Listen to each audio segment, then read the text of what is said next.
what would you think in the eyes of an interviewer would make a good interviewee? Because I know you can relate. I know you don't want to say any names, but you've interviewed some people and you just, your soul is drained after that. Yeah. So, and not even as an interview, sometimes you can talk to people, have a conversation with person, and your soul just be drained during that conversation. So as an interviewer or as a person in general who likes to talk with people and have conversations, what would you say would make for a good interviewee, or somebody who's in the receiving end of the questions? Yeah. Well, I'm going to answer that question with the opposite question, in the sense of like what makes a bad interviewee, because I think that one's easy. And then I'll go into like what makes a good one. But I think a quote unquote bad interviewee is when you have to like pull the questions out of the answers out of them, and like you're like, what, like hypothetically, what are some of your favorite interviews that you've done? And they're like, my SB19 interview, and that's it. And it's like, okay, so why is that your favorite? You know, it's like you're just constantly like trying to pull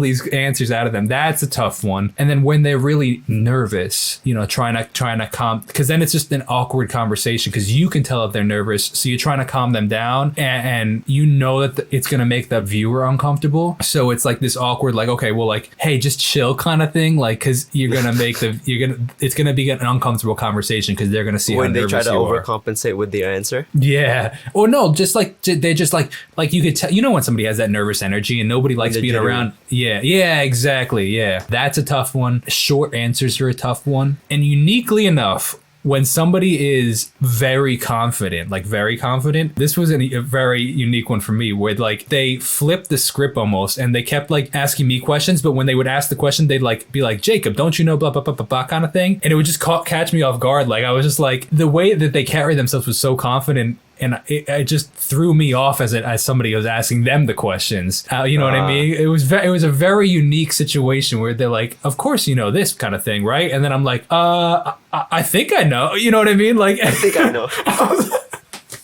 So stuff like that. So the opposite being a good interviewee, I'd say, you know, is confident in their answers, but also confident in themselves, but doesn't make it uncomfortable for either person, where they're not like overly sharing about themselves in either direction of being too prideful or too sad kind of thing. They don't, this is an interesting one. They don't ramble, because that's a hard one too. It's like when they're going on a 5-minute answer, right? And it's like, how do I interject in any way, shape, or form? Because there's so many follow-up questions, but now we're on a totally different topic because they've been speaking for 15 minutes about something totally different. And look, I want to say I'm grateful for all these people that have come on the channels. And this is the reason I want to talk about this. And I'm sure the reason you want to talk about this is it's all learning for everybody. The people listening, it's all the people that me and you speaking right now. We're all just learning. We're all doing the best we can. But if somebody listening to this wants to start their own podcast or wants to go on interviews, I think that you should take notes, in mental notes or physical notes, and learn, okay, well, this is how I can improve. We're not making fun of the people that we've had on the channel in any way, shape, or form.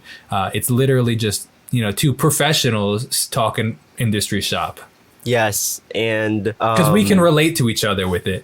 Most people wouldn't understand. You know, if you haven't done a bunch of interviews, they wouldn't understand the feelings that you and I go through, right?